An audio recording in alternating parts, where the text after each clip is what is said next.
대림절은 예수 그리스도의 다시 오심을 기다리며 준비하는 절기입니다. 그리스도인들은 예수님이 다시 오셔서 이 땅을 온전히 회복하시는 날을 기다리는 사람들입니다. 여러분은 예수님이 다시 오실 날을 기다리고 있습니까?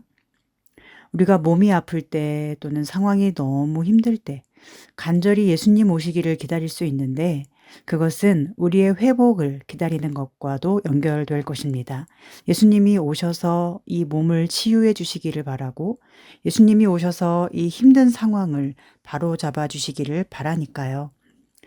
회복이라고 하는 것은 원래의 좋은 상태로 되돌리거나 원래의 상태를 되찾는 것을 의미합니다. 예수님의 제자들은 예수님께서 부활하시고 승천하시기 전에 이런 질문을 예수님께 했습니다. 주께서 이스라엘 나라를 회복하심이 이때니까? 이렇게 질문한 이유는 무엇일까요? 유대인들은 늘 외세의 침입과 정복과 통치를 받았습니다. 바벨론에서 포로로 살다가 귀환한 후에도 바사의 통치를 받고 또 그 다음에는 그 지역을 차지한 그리스의 통치를 받고 또 그 후에는 로마의 통치를 받았습니다.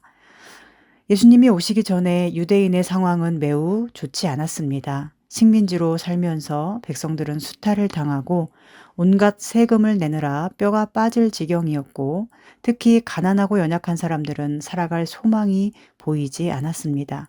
그러니 그들이 바라는 것은 이스라엘 나라의 회복이었습니다. 그래서 유대인들은 늘 스스로 싸워온 민족입니다. 그리스가 다스릴 때 그리고 로마가 다스리는 그때에도 유대인들은 싸워서 땅을 되찾자는 움직임이 늘 있어 왔습니다. 그 중에 하나가 열심당이라고 하는 집단인데 그 집단 출신 중에 가룟 유다가 있다고 알려져 있습니다. 예수님이 메시아로 오신다는 것은 이스라엘 나라를 로마의 압제에서 해방하는 정복자로 오실 것을 기대했는데 전혀 그렇지 않은 모습인 예수님께 실망한 나머지 예수님을 팔아넘기고 스스로 목숨을 끊은 것으로 알려져 있습니다. 어쨌든 이스라엘이 바라는 것은 나라의 회복입니다. 오늘 우리로 말한다면 삶의 회복입니다. 즉 먹고 살기가 조금은 수월해지기를 바라는 것이죠. 몸이 아프면 병원에 가서 치료받을 수 있고 건강해지기를 바라는 것입니다. 사람들과의 관계가 억압과 핍박과 폭력의 관계가 아니라 사랑과 평화의 관계로 회복되는 것이죠. 성경에는 이러한 회복의 이미지가 곳곳에 그려져 있는데 바로 하나님께서 선지자를 통해 주신 하나님 나라의 모습이 그렇습니다. 이사야 11장에는 이렇게 말씀합니다. 6절에서 9절입니다. 그때의 이리가 어린 양과 함께 살며 표범이 어린 염소와 함께 누우며 송아지와 어린 사자와 살찐 짐승이 함께 있어 어린 아이에게 끌리며 암소와 곰이 함께 먹으며 그것들의 새끼가 함께 엎드리며 사자가 소처럼 풀을 먹을 것이며 젖먹는 아이가 독사의 구멍에서 장난하며 젖된 어린 아이가 독사의 굴에 손을 넣을 것이라. 내 거룩한 산 모든 곳에서 해됨도 없고 상함도 없을 것이니 이는 물이 바다를 덮음같이 여호와를 아는 지식이 세상에 충만할 것임이라. 하나님의 나라가 얼마나 평화롭고 아름다운지 보여주는 말씀입니다. 여러분은 이러한 나라에 살고 싶으신가요? 이러한 나라를 사모하며 기다리시나요? 어쩌면 우리가 바라는 회복이라는 것이 사실은 이러한 나라를 기다리는 것이 아니겠습니까? 잠시 몸이 아프다가 낫는 것이 아니라 영원토록 건강하게 주님을 찬양하는 나라. 잠시 먹고 사는 문제가 해결되는 게 아니라 영원토록 안심하고 즐겁게 주님과 함께 먹고 마시는 나라. 잠시 적들에게서 도망쳐 숨는 것이 아니라 함께 뒹굴고 놀아도 아무런 해를 두려워하지 않을 수 있는 나라. 눈물을 흘릴 이유가 없는 나라. 땀 흘려 자기를 드러낼 필요도 없는 나라. 그것이 하나님께서 원래 인간에게 주셨던 에덴 동산입니다. 우리의 회복은 바로 이 창조의 동산으로 돌아가는 것입니다. 하나님과의 사귐이 있었던 그 시간으로 돌아가는 것입니다.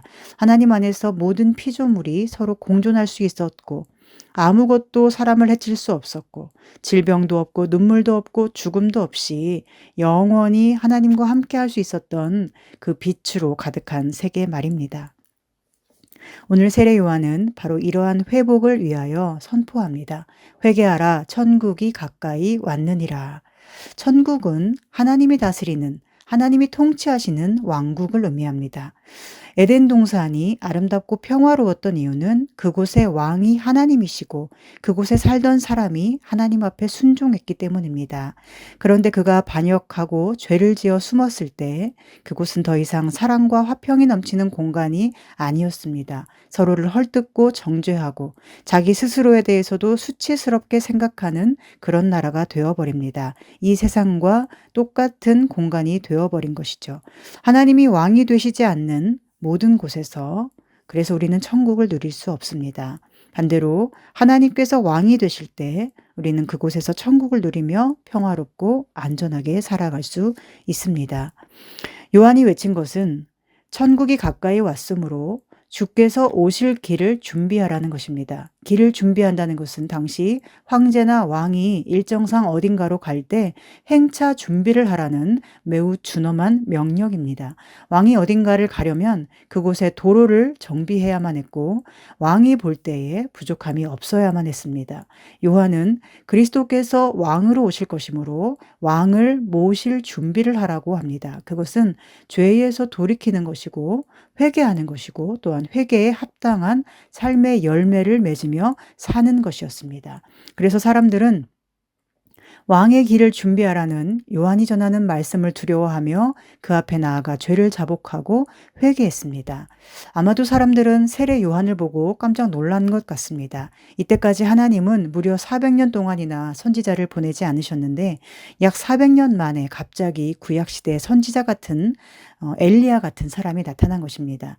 광야에서 낙타 털로 만든 옷을 입고 허리에는 가죽 띠를 띠고 메뚜기와 석청, 즉 야생 꿀을 먹으면서 사는 그의 모습이 옛날의 엘리야의 모습과 겹쳐졌을 것입니다. 사람들의 눈에 어쩌면 요한은 엘리야가 다시 돌아온 것처럼 보였을지도 모릅니다. 또한 이사야가 예언한 말씀 중에 광야에서 외치는 자의 소리가 있다는 말씀이 있는데 지금 요한이 광야에서 말씀을 외치고 있으니 사람들에게 요한의 영향력은 엄청났을 것입니다. 요한은 회개하며 죄에서 돌이켜 하나님의 방식으로 살겠다고 다짐하는 자들에게 물로 세례를 베풀었습니다. 세례는 그리스도를 왕으로 모신 자의 그 마음이 외적으로 드러나는 표식입니다. 이제 삶으로 하나님을 모신 자로서 살겠다는 다짐과 증거를 모든 사람 앞에서 보여주는 것이죠. 그렇다면 세례 요한이 정말로 사람들에게 보여주고 싶었던 것은 무엇일까요? 그것은 바로 예수 그리스도이십니다. 자신이 물로 세례를 베푸는 이유는 자기 뒤에 오실 진짜 메시아 그리스도를 나타내기 위함이라고 11절부터 밝히고 있습니다. 메시아, 그리스도 다 같은 말인데요. 기름 부음을 받은 자를 뜻합니다. 메시아는 히브리어, 그리스도는 헬라어죠. 요한은 메시아, 즉 하나님 나라를 회복하실 분을 사람들에게 소개하기 위하여 등장한 선지자입니다.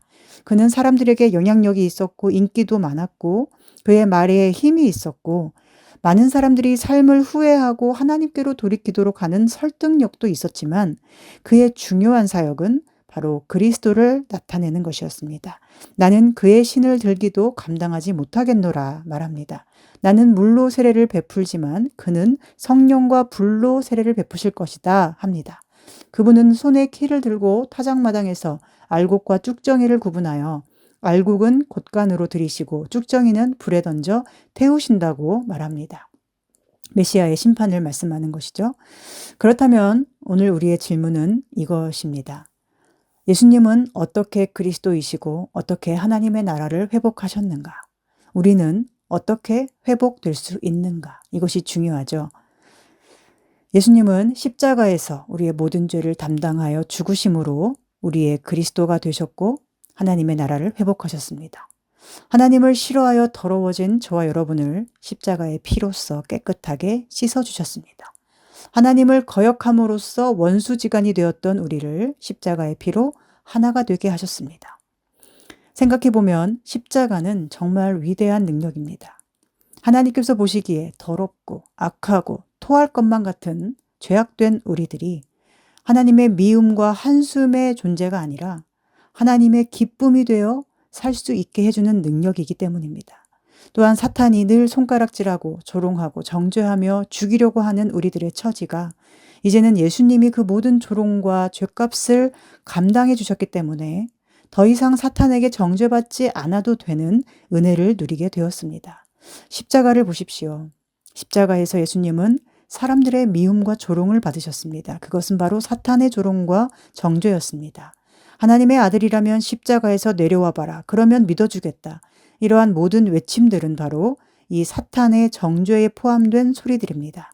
예수님은 그 수치와 모욕과 고통을 다 감당하심으로 우리가 십자가에서 받아야 할 모욕과 수치와 고통을 대신 받아주셨습니다. 또한 십자가에서 예수님은 하나님의 미움 또한 받으셨습니다. 하나님은 죄를 미워하십니다. 하나님은 의로우시기 때문에 죄와 함께할 수가 없고 죄를 용납하실 수가 없습니다. 그러니 십자가에서 예수님이 감당하신 것은 바로 죄의 삭스로 사망에 이르게 된 저와 여러분의 죄값입니다. 오죽하면 예수님이 하나님의 아들이시면서도 이렇게 외치셨겠습니까? 나의 하나님, 어찌하여 나를 버리셨습니까? 죄로 인해 버림받는 처절한 인간의 상태를 예수님은 그렇게 십자가 위에서 적나라하게 보여주십니다. 그리고 그렇게 하심으로써 우리가 하나님께 받아야 할 온갖 미움과 수치를 사랑과 기쁨으로 바꾸어 놓으신 것입니다. 그러므로 우리는 예수님 덕분에 어떻게 회복이 된 것입니까? 예수님 덕분에 우리는 사탄의 조롱과 정죄 앞에 더 이상 움츠러들지 않아도 됩니다. 사람들의 비웃음, 세상의 비웃음, 그리고 나 자신의 비웃음 앞에서도 우리는 당당할 수 있게 된 것입니다. 그러니 여러분 더 이상 비웃음 당하지 마시기 바랍니다. 여러분이 하나님의 사람이고 예수님의 보혈의 능력 안에 있다면 다른 어떤 것으로도 여러분을 비웃지 못하도록 자신을 지켜내야 합니다. 돈이 없다고 비웃는 것, 능력 없다고 비웃는 것, 다 사탄의 정죄인데 그 모든 것을 예수님이 끊으셨음을 우리는 믿어야 합니다. 또한 예수님 덕분에 우리는 하나님의 진노하심 앞에 용서받는 은혜를 누립니다. 이것이 회복입니다. 우리는 두 가지 두려움을 가지고 살아갑니다. 하나는 사탄에게서 조롱과 정죄를 받는 것에 대한 두려움입니다. 세상이 나를 미워할 것 같은 두려움입니다. 세상에서 버림받고 실패할 것 같은 두려움입니다. 그런데 그 두려움을 예수님께서 저 멀리 던져버리셨고 이미 십자가에서 다 감당해 주셨습니다. 두 번째 두려움은 조금 다른 것인데 하나님 앞에 설 때의 두려움입니다. 하나님 앞에 서는 두려움은 사탄 앞에 서는 두려움과는 다릅니다. 사탄이 주는 두려움은 우리가 망하면 어쩌나, 실패하면 어쩌나, 수치를 당하면 어쩌나 하는 두려움이지만 하나님이 주시는 두려움은 하나님이 나를 받아주지 않으시면 어쩌나 하는 두려움입니다. 용납받지 못할 것에 대한 두려움, 심판대 앞에서 하나님이 나를 모른다고 하시면 어떡하나 하는 그런 두려움입니다.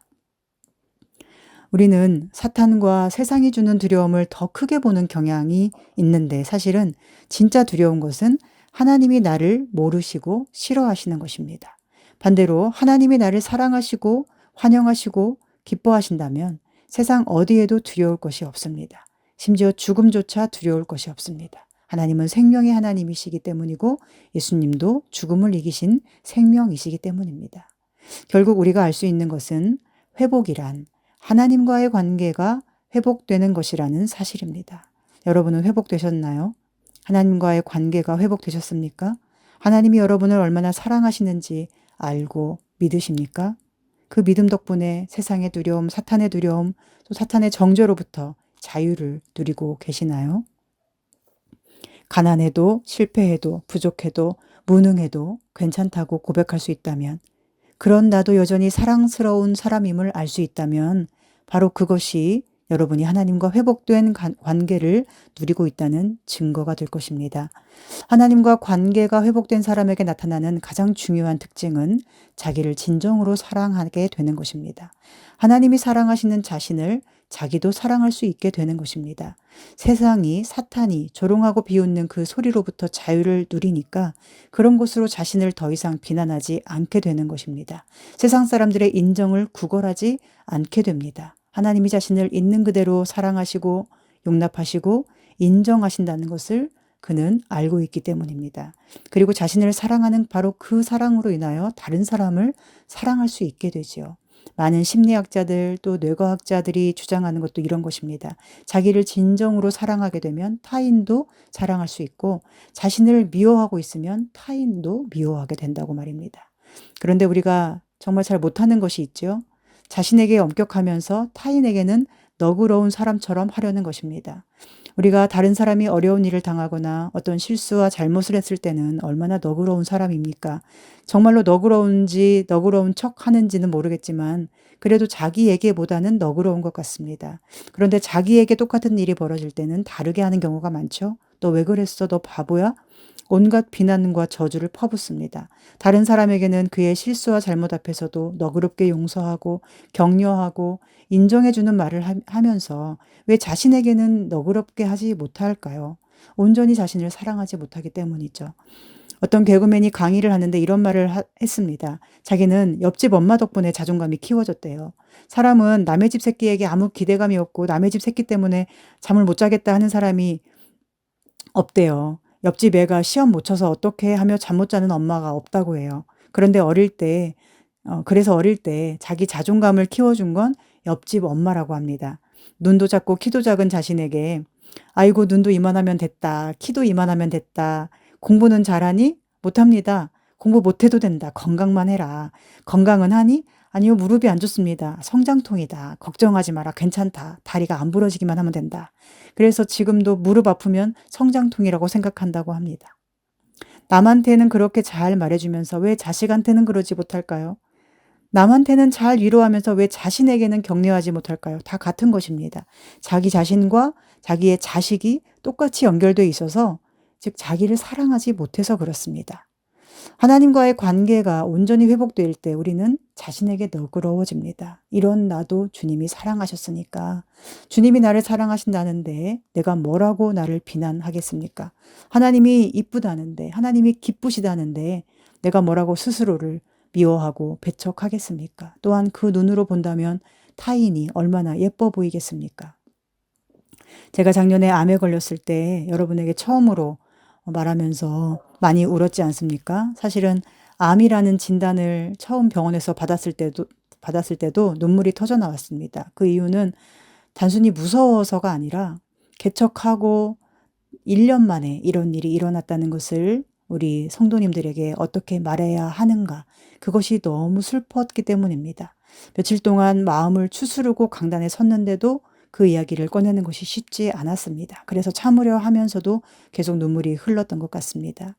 그런데 예배가 끝나고 이제 강단에서 내려와 여러분을 만났을 때 그때 오신 한 분이 저를 안아주시면서 이렇게 이야기하셨어요. 하나님이 목사님 이대로 안 두신다고.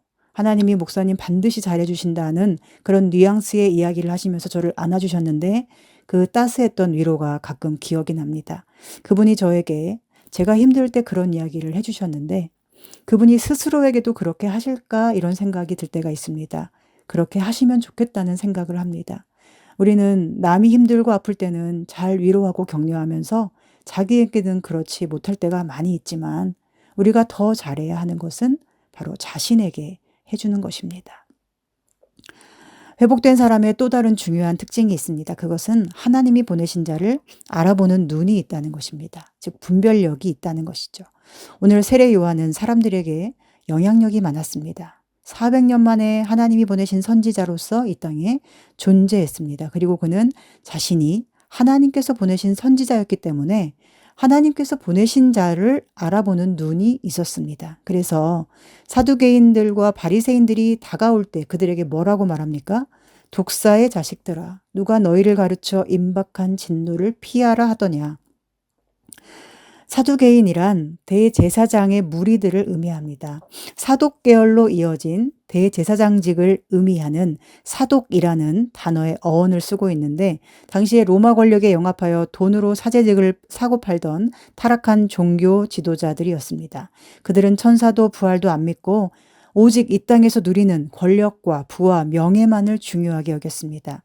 말씀을 가지고는 있지만 모세 오경만을 믿었고 그들에게 중요한 것은 어떻게 하면 세상에서 부와 명예를 누리는가 하는 것이었습니다. 그들에게 있어서 가장 큰 자랑은 이것입니다. 나 하나님이 복 주셔서 이렇게 높아지고 부자 된 거야. 오늘 교회에 다니면서 많은 사람들이 바라는 것이 이런 모습 아닙니까? 예수님 믿어도 돈은 잘 벌어야지, 힘은 더 있어야지 하면서 무엇 하나 손해보려고 하지 않고 이 세상에서 누리는 것들로 자기 자신을 드러내려는 모습이 사두개인과 비슷합니다.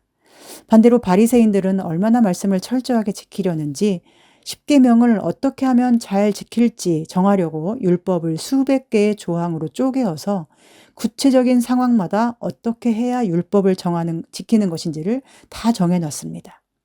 그들은 나라를 회복하기 위한 목적으로 그 전에 무장투쟁을 하기도 하고 목숨을 걸며 싸우기도 하면서 백성들의 지지를 많이 받았던 사람들인데, 나중에 예수님이 오실 무렵인 이때에는 사두개인들이나 다를 바 없이 종교를 통해 기득권이나 유지하려고 하는 집단이 되고 말았습니다.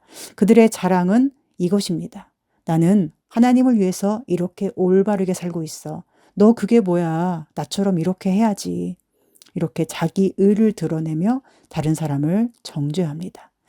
이 두 집단 모두 사람들의 인기가 가장 중요했고 그 인기가 기득권을 유지해주는 도구가 되어 있었기 때문에 그들은 사사건건 예수님께 시비를 걸었고 트집을 잡았고 결국 십자가에 못 박아 죽일 음모를 꾸밉니다. 지금도 세례받으러 세례 요한에게 나아가는 그 많은 사람들의 동향을 살피려고 그곳에 간 것인지도 모릅니다. 그런데 세례 요한은 그들의 속마음을 꿰뚫어 보면서 말하는 거예요. 독사의 자식들아. 이것은 뱀새끼라는 뜻이죠. 여기서 뱀은 사탄을 의미합니다. 사탄의 자식이라니. 종교 지도자들에게 있어서 얼마나 수치스럽고 모욕적인 말입니까?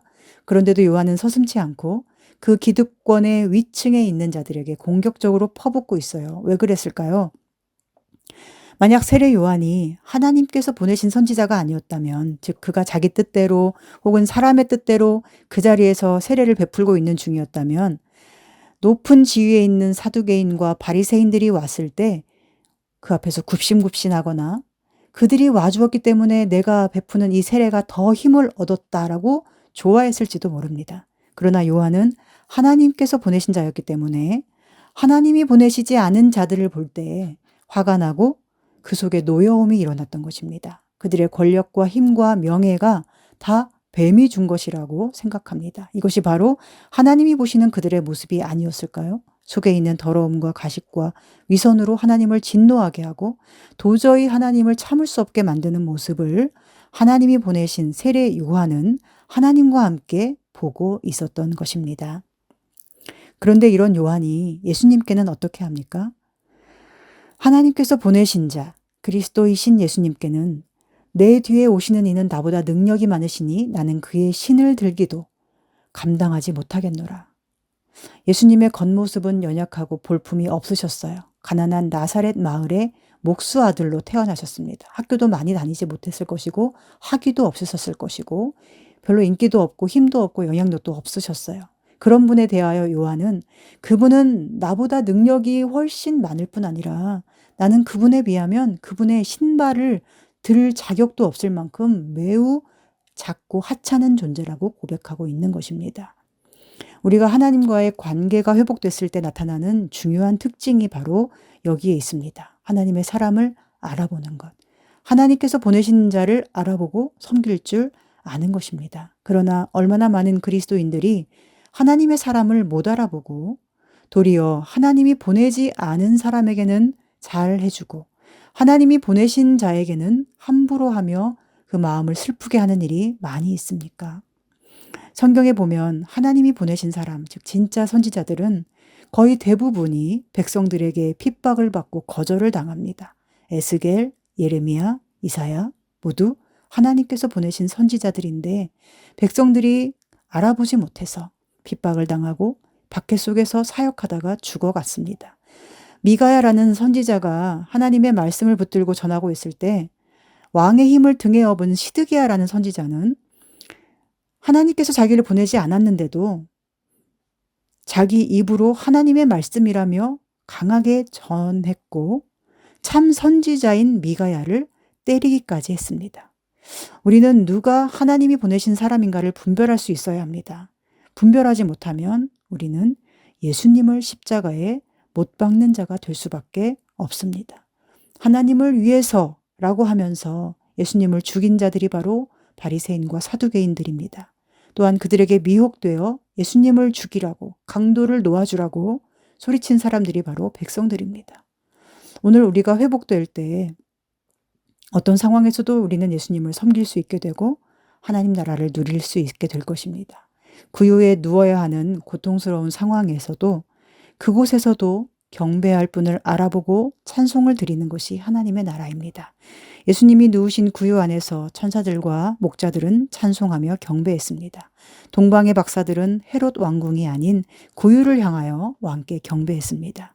구유라는 비천한 처지가 결코 하나님의 사람들의 찬송을 막을 수 없었습니다. 제자들이 성령 세례를 받은 후에 이 땅에 교회가 세워지게 되었는데 그 교회는 어떤 식으로 부흥이 되었나요? 그들이 전도 행사를 했습니까? 인기 가수 불러다가 찬양 집회를 했습니까? 대단한 콘서트처럼 예배를 세팅하여 진행했습니까? 다 없었습니다. 오히려 그들에게는 박해가 있었고 그 박해로 인하여 그들은 자기들이 살던 집에서 떠나 여기저기로 흩어져서 살아야 했습니다. 그런데 그들은 내 인생이 왜 이렇게 꼬였어? 라고 하지 않습니다. 예수님을 영접했더니 왜 우리는 이렇게 집도 없이 도망다니고 떠돌아다녀야 해? 라고 하지 않습니다. 오히려 그들은 자기들이 가게 된 그 삶의 자리에서 하나님이 보내신 사람으로서 살아갑니다. 복음을 전했고 예수 그리스도의 부활을 증거했고 삶의 형편이 어떠하든지 믿음과 찬송을 잃지 않았습니다.